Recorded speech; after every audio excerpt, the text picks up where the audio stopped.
ॐ शुक्लाम्बरधरं विष्णुं शशिवर्णं चतुर्भुजं प्रसन्नवदनं ध्यायेत् सर्वविघ्नोपशान्तये।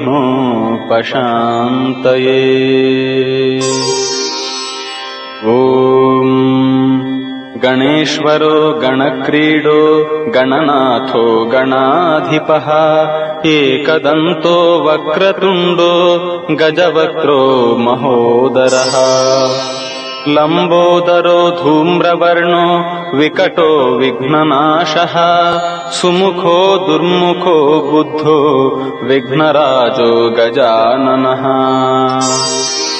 भीमप्रमोद अमोदः सुरानन्दो मदोत्कटः हेरम्ब शम्बर शम्भुः